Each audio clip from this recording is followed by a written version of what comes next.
Hi everyone, welcome to Mentometer by Kalpana Singh.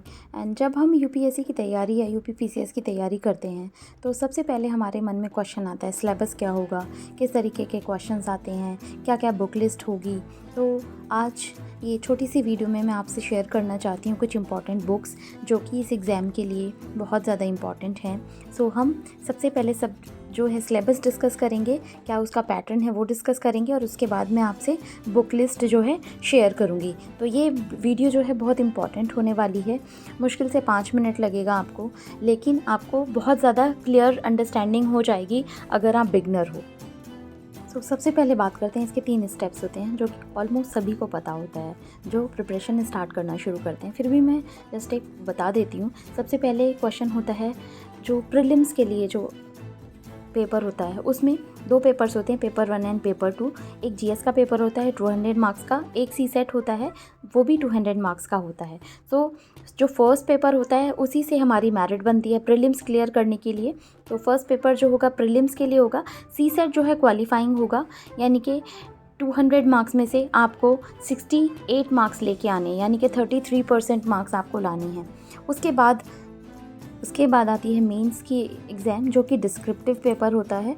और descriptive paper में mainly हर subject के optional को छोड़ के टोटल जो है फर्स्ट, जैसे सेकंड डिस्क्रिप्टिव में 1750 नंबर का होता है। मेनली फर्स्ट पेपर ऐसे होता है, सेकंड पेपर में GS1, GS2, GS3 and GS4 4 GS के पेपर होते हैं और ऑप्शनल एक होता है जिसके 2 पेपर्स होते हैं। तो 5 पेपर तो स्टार्टिंग के हो गए, 5 और 2 7, और एक जो लास्ट वाला पेपर होता है इंग्लिश एंड हिंदी, यानी कि टोटल 8 पेपर्स होते हैं। उसी के बाद आता है इंटरव्यू, 275 नंबर का इंटरव्यू होता है। तो ये डिटेलिंग आप देख सकते हो, जैसे कोई सा भी ऑप्शनल ले सकते हो आप, चाहे जैसे जूलॉजी, बॉटनी और उसके अलावा मैथ्स और सोशोलॉजी, हिंदी, लिटरेचर की सारी जो लैंग्वेजेस हैं 22 लैंग्वेजेस, तो ये सारा जो है। और उसके अलावा जो पेपर होता है 600 मार्क्स का क्वालिफाइंग पेपर होता है, 8 तक की इंग्लिश आती है और हिंदी में 9th क्लास तक की हिंदी आती है, क्वालिफाइंग पेपर होते हैं। सो टोटल मिला के 9 पेपर्स हो गए, क्योंकि 5 पेपर्स हो गए, एक तो ऐसे का 4 जो है GS1 से GS4 तक के 5 सब्जेक्ट, और 2 पेपर होंगे सब्जेक्ट के ऑप्शनल वाले, तो 5 और 2 7, और उसके बाद होता है एक इंग्लिश का 8 और एक होता है हिंदी का 9। सो टोटल 9 पेपर हो जाते हैं मिला के। और उसके बाद इंटरव्यू आता है। तो जब हम इसको क्वालिफाई कर लेते हैं उसके बाद इंटरव्यू की स्टेज आती है। उसके बाद हम बुक लिस्ट के बारे में बात करेंगे। आई थिंक चीज़ें आपको अच्छे से क्लियर हो गई होंगी यहाँ पे। अब आती है पॉलिटी की बारी। तो जनरली पॉलिटी में मैं सजेस्ट करूँगी आपको, एक तो बोला जाता है 11th की NCERT, 11th और 12th की आप पढ़ लो। तो पॉलिटी की NCERT कंप्लीट करनी है आपको। इसमें मैंने 11th मेंशन की हुई है जो कि ज़्यादा इंपॉर्टेंट है। और जनरली बोला जाता है कि NCERT हमें स्टार्टिंग से, अगर आपके पास टाइम है, मतलब इनफ टाइम है, जैसे कुछ बच्चे 12th से स्टार्ट करते हैं, कुछ ग्रेजुएशन से, तो ये चीज़ें आपको देखनी है कि आपके पास टाइम कितना है। अगर आपके पास कम टाइम है तो आप जो इम्पॉर्टेंट NCERTs मैंने मेंशन करी हैं आप उन्हें कवर कर सकते हो। आपके पास अगर एम्पल ऑफ टाइम है, टाइम ज़्यादा है, तो आप 6 से 12 तक की NCERT, जिसमें से कुछ NCERTs को अच्छे से रीडिंग लगाओ और जो मोस्ट इम्पॉर्टेंट NCERTs हैं उनको रिलीजियसली पढ़ना है आपको। सो जब NCERT कंप्लीट हो जाएगी तब लक्ष्मीकांत पे स्विच करोगे आप। और लक्ष्मीकांत को कंप्लीट करने के बाद आप किसी भी बहुत सारी जो भी प्रिंटेड मटेरियल मिल जाते हैं मार्केट में, तो आप जाके जो लेटेस्ट वाला प्रिंटेड मटेरियल है आप वो ले सकते हो, जिससे कि, और यूट्यूब पे बहुत सारे चैनल्स हैं जो कि काफ़ी जो पॉलिटी को बहुत सिंप्लीफाई तरीके से करवा सकते हैं। मेरे चैनल पे भी मैंने पॉलिटी की प्लेलिस्ट बनाई हुई है जिसमें कि ऑलमोस्ट 50+ लेक्चर्स पड़े हुए हैं जो कि बहुत ही ज़्यादा इंपॉर्टेंट है। मेरे सेल्फ मेड नोट्स हैं, तो आप उनसे भी हेल्प ले सकते हो। कोई चीज़ आपको नहीं समझ आती तो आप मुझे पिंग कर सकते हो, तो उससे क्या होगा कि आपको हेल्प मिल जाएगी।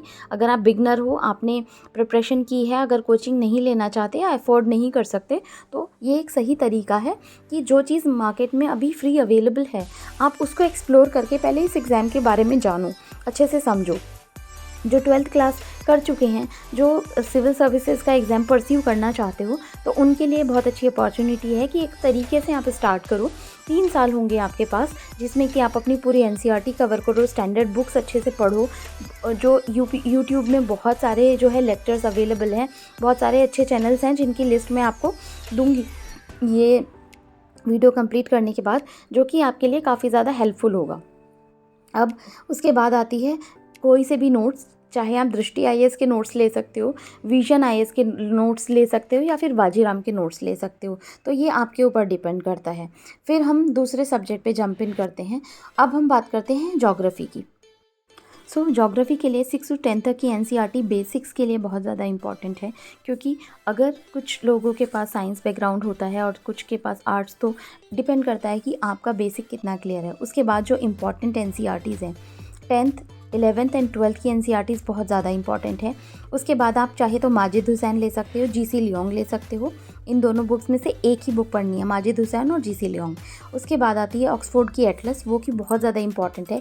उसके अलावा एक एटलस है खानसर वाली एटलस, वो भी आप ले सकते हो, वो भी काफ़ी अच्छी लगी मुझे, और उसका रिव्यू मैंने ऑलरेडी दे दिए हैं मेरे चैनल पे ही। तो आप बुक रिव्यू वाला जो प्लेलिस्ट है उसमें जाके जो कुछ इंपॉर्टेंट बुक्स हैं उसका रिव्यू आप देख सकते हो, और उसी के बाद आप जो है बुक परचेज़ कर सकते हो। उसके बाद जो है ज्योग्राफी के लिए आप किसी भी जैसे कोचिंग के नोट्स ले सकते हो, प्रिंटेड मटेरियल। उससे क्या होगा कि आपको नोट्स बने बनाए मिल जाएंगे। कोई चीज़ समझ नहीं आती, एक पैटर्न होता है हर सब्जेक्ट का, तो किसी अच्छे नोन फैकल्टी के नोट्स आप ले सकते हो। जैसे आप ले सकते हो ऋषिकेश दूधत सर के notes, is no more in this world, but उनके जो भी पढ़ाने का तरीका था वो बहुत अच्छा था। मैं उनकी कुछ यूट्यूब पे क्लासेस होती थी वो मैंने देखी हुई हैं, तो वो बहुत अच्छा समझाते थे, तो आप उनके नोट्स भी ले सकते हो। काफ़ी ज़्यादा अच्छा पढ़ाते थे वो, तो काफ़ी सारी चीज़ें क्लियर हो जाएंगी। बाकी ज्योग्राफी के लिए भी मैंने एक प्लेलिस्ट बनाई है, आप मेरे चैनल पे भी देख सकते हो। उसके अलावा आप जो है ओनली आईएएस की जो है यूट्यूब चैनल पे जा सकते हो। उन्होंने जीसी लियोंग कंप्लीट कराई हुई है, शायद 12 आवर्स का जो है पूरा एक वीडियो है, उससे आप जीसी लियोंग कवर कर सकते हो। और only IAS is very very good channel, तो उससे आपको काफ़ी ज़्यादा हेल्प मिल जाएगी अगर आप कोचिंग स्टार्टिंग में नहीं लेना चाहते हो। उसके बाद हम नेक्स्ट सब्जेक्ट पे मूव करते हैं। ये जीसी लियोंग का कवर है, तो दोनों में से जो भी आपको लगे, क्योंकि जो ब्लैक वाली है उसका जो है लेटेस्ट वर्जन है। उसके बाद हम एनवायरनमेंट पे मूव करते हैं। एनवायरनमेंट के लिए शंकर आईएएस की बुक काफ़ी अच्छी है, और उसके अलावा किसी भी कोचिंग के नोट्स जैसे विजन आईएएस के, बाजीराम के नोट्स ले सकते हो आप। और करंट अफेयर के लिए पीटी 365 और मंथली मैगजीन, इससे आपका एनवायरनमेंट बहुत अच्छे से कवर हो जाएगा। नेशनल पार्क्स और वेटलैंड्स वगैरह की जो वीडियोज़ हैं, एनवायरनमेंट की वीडियो मैंने अपने चैनल पे भी डाली हुई हैं, जो कि मेरे सेल्फ मेड नोट्स हैं और बहुत ही ज़्यादा ल्यूक्रेटिव हैं, तो वो भी आपको काफ़ी ज़्यादा हेल्प करेंगे before going for any coaching. ये जो है आपका होमवर्क होगा, तो जो अगर आप ये होमवर्क कंप्लीट कर लेते हो और उसके बाद if you will be able to afford the coaching, क्योंकि 1.5 लाख रुपीज़ तो आपको चाहिए होगा कोचिंग के लिए अगर आप ऑफलाइन ले रहे हो। ऑनलाइन में तो शायद 1 लाख तक में हो जाए आपका, बट इतना मिनिमम चाहिए। फिर अगर आप ऑफलाइन कोचिंग ले रहे हो तो आपका जो है एक्सपेंस होगा रहने का, खाने का, तो वो अलग होता है। घर पे रह के ऑनलाइन कोचिंग अगर आप ले सकते हो तो थोड़ा कम में भी पड़ेगा। उसके अलावा कुछ अफोर्डेबल कोचिंग से, जैसे फ़िज़िक्स वाला ने 8,000 के अराउंड निकाला है, खान सर ने भी 10,000 के अराउंड में, जो इंग्लिश के लिए है, इंग्लिश मीडियम के लिए। हिंदी मीडियम के लिए 7,500 ले रहे हैं वो। तो ये कोचिंग से भी आप हेल्प ले सकते हो, ताकि आपका एक पेस बन जाएगा और एक सही जो है टाइम पे आपकी जो ये यूपीएससी की प्रिपरेशन जर्नी स्टार्ट हो जाएगी।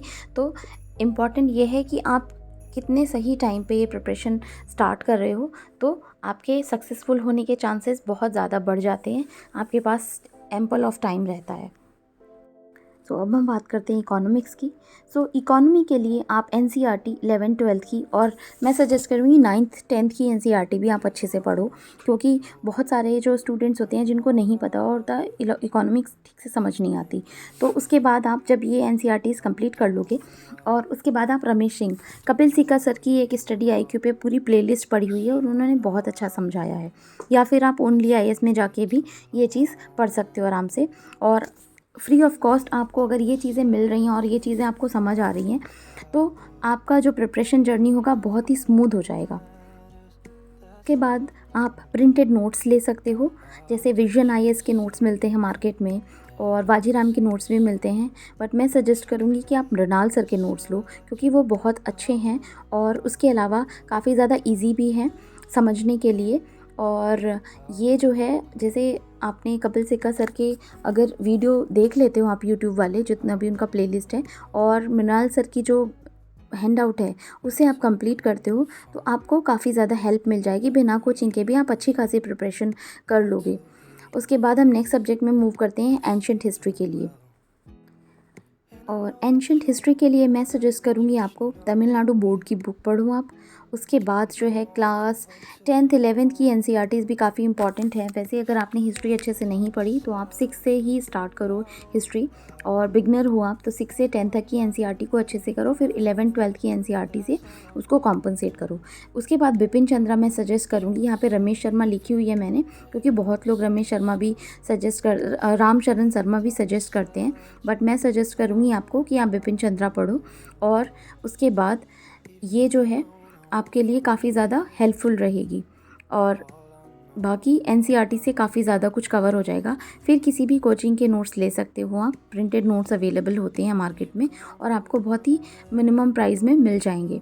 तो कोचिंग का जो वो है कॉस्टिंग, अगर आप बेयर नहीं कर पा रहे हो तो इससे आपका जो प्रिपरेशन ईजिली कॉम्पनसेट हो जाएगा और आपका ये जो थॉट प्रोसेस है इस एग्ज़ाम के लिए वो डेवलप हो जाएगा अच्छे से। बाकी मेरी जो है प्लेलिस्ट भी है मेरे चैनल पे, आप वो भी देख सकते हो, तो उससे भी आपको काफ़ी चीज़ें समझ में आ जाएंगी, क्योंकि मेरी प्रिपरेशन जर्नी से मैंने ऐसे ही स्टार्ट किया था। सो आई होप ये चीज़ आपको समझ आई होगी। चलिए नेक्स्ट सब्जेक्ट पे मूव करते हैं। सो मेडिवल इंडिया के लिए अगेन आपको सतीश चंद्रा की बुक रेफ़र करनी है और उसके साथ आप जो है एनसीईआरटी को कंप्लीट करोगे, जिससे आपको काफ़ी ज़्यादा हेल्प मिलेगी। तो मोस्ट इम्पॉर्टेंट मैंने ऑलरेडी ये पिक्चर में दिखा दी है। बाकी आर्ट एंड कल्चर के लिए नितिन सिंघानिया के बुक और NCERT of art and culture वो आप रेफ़र करना, तो इससे आपका जो रिक्वायरमेंट है सफाइज़ हो जाएगी। मॉडर्न इंडियन हिस्ट्री के लिए जो है spectrum Bipin Chandra, modern history के लिए जो है एनसीईआरटी कंप्लीट करनी है आपको। सो हिस्ट्री के लिए भी 6 to 12 तक की एनसीईआरटी काफ़ी ज़्यादा इंपॉर्टेंट है। उसके बाद स्पेक्ट्रम बहुत रिलीजियसली पढ़ना है, क्योंकि प्रीलिम्स और मेंस दोनों के लिए बिपिन चंद्रा जो है मेंस के लिए ज़्यादा इंपॉर्टेंट है और स्पेक्ट्रम जो है मोस्ट इम्पॉर्टेंट है प्रीलिम्स के लिए। तो ये जो है हिस्ट्री का पोर्शन इससे कंप्लीट हो जाएगा। अब हम नेक्स्ट जो है सब्जेक्ट पे मूव करते हैं। सो नेक्स्ट सब्जेक्ट आता है साइंस एंड टेक्नोलॉजी। 6 से 10 तक की एनसीईआरटीज़ जो साइंस बैकग्राउंड से हो या ना हो उनके लिए सबके लिए इंपॉर्टेंट है। 6 to 10 तक की एनसीईआरटी आप पढ़ो। उसके बाद किसी भी कोचिंग के प्रिंटेड नोट्स ले सकते हो आप, जो कि बहुत ईजीएस्ट वे होगा आपको समझने के लिए कि आपको नोट्स कैसे बनाने हैं और किस जो है मतलब परफॉर्मा में आपको कंप्लीट करना है ये सब्जेक्ट, क्योंकि ये सब्जेक्ट बहुत ज़्यादा इंपॉर्टेंट हो जाता है। उसके बाद ये जो है मेनली मैंने प्रीलिम्स के लिए आपको बताया है। मेंस के लिए जैसे और भी बहुत सारे सब्जेक्ट्स हैं, इंटरनेशनल रिलेशंस एंड उसके अलावा जो है disaster management and apart from this if I talk about जैसे इकोनॉमी के लिए भी मेंस के लिए काफ़ी ज़्यादा इम्पॉर्टेंट हो जाता है। दूसरी चीज़ है सो साइंस एंड टेक्नोलॉजी आपका इन सारे जो भी बुक्स हैं और मटेरियल है स्टडी का उनसे कवर हो जाएंगे। अब बहुत ही इंपॉर्टेंट सेगमेंट्स आता है, बहुत सारे बच्चे इग्नोर कर देते हैं या फिर उन्हें समझ नहीं आता है कि हम कहाँ से ये मटेरियल लें। तो सबसे पहले आता है वर्ल्ड हिस्ट्री। आप प्रिंटेड नोट्स ले लो, किसी भी कोचिंग के ले लो, जो भी रिनाउंड कोचिंग है, चाहे दृष्टि हो, विजन आईएएस हो या वाजीराम हो, वहाँ से ले सकते हो। डिज़ास्टर मैनेजमेंट के लिए भी सेम ही करना है आपको। International relation, social justice and ethics का बहुत इंपॉर्टेंट सब्जेक्ट है। उसमें अगर आप हिंदी में समझ सकते हो तो बहुत ही ज़्यादा इम्पॉर्टेंट है कि आप ओनली आईएएस के यूट्यूब चैनल पे जाके कर सकते हो। उसके अलावा एग्ज़ामपुर के उसमें आज़ाद सर ने एक प्लेलिस्ट बना रखी है जिसमें कि 128 लेक्चर्स हैं उसमें, वहाँ पे जाके भी आप कंप्लीट कर सकते हो। और किसी भी जो इंग्लिश में आप प्रिंटेड मटेरियल ले लोगे और हिंदी में अगर वो समझा देते हैं आपको, तो आपको इजीली समझ में आ जाएगा और इस तरीके से आप जो है अपना पूरा ये सिलेबस कंप्लीट कर लोगे। 1 साल की जर्नी जो है आपके ऊपर डिपेंड करता है कि आप इसको कितनी बार रिवाइज़ करते हो। और ये जो था प्रॉपर एक तरीका है कि इस तरीके से ही आपको अपना जो है कंप्लीट करना है ये सिलेबस। अब बात आती है कि आपको ये जो है A4 शीट में अपने जो भी छोटे छोटे नोट्स वगैरह हैं वो बना के रखो और उसी की तरीके से आप रिवाइज़ करो। बुक्स वगैरह हैं और जो एटलस है उसको रिवाइज़ करो। बहुत सारे जो चैनल्स की जो लिस्ट है, मैं कुछ 5-6 चैनल्स की लिस्ट दे दूँगी आपको, तो आप वो चैनल देख के अपना ये जो है प्रिपरेशन स्टार्ट कर सकते हो। और आई थिंक ये जो है जितना भी सजेशन है मेरा आपको समझ आया होगा और मैंने अपनी तरफ से पूरी कोशिश की है बहुत सिंप्लीफाई तरीके से इसको करने की। बाकी आप मुझे कमेंट बॉक्स में बता सकते हो कि और क्या तरीका आप फॉलो कर रहे हो अगर आपने प्रिपरेशन स्टार्ट करी है और चीज़ें बहुत सारी इनकॉर्पोरेट करनी है, तो टाइम बाय टाइम मैं जो है इसमें आपको ऐड ऑन करती रहूँगी। तो ये जो वीडियो है 7-8 मिनट की होगी, तो आप इस तरीके से अपना कंप्लीट कर सकते हो अपना सिलेबस। सो आपको अगर वीडियो अच्छी लग रही है तो शेयर करना अपने फ्रेंड के साथ। So till then take care, bye bye and please share and subscribe the channel for more interesting videos. बाकी प्लेलिस्ट आप देख लेना पॉलिटी, हिस्ट्री के लिए, ज्योग्राफी के लिए, आर्ट एंड कल्चर के लिए। तो मेरा जो चैनल है आपको काफ़ी हेल्प करेगा सेल्फ स्टडी आप कैसे कर रहे हो, और कुछ जो चैनल्स होंगे दूसरे वाले मैं आपको बता दूंगी कि वहाँ से अपना जो है प्रिपरेशन को आप कंप्लीट कर सकते हो और एक पेज दे सकते हो। Thank you so much for watching. Thanks a lot.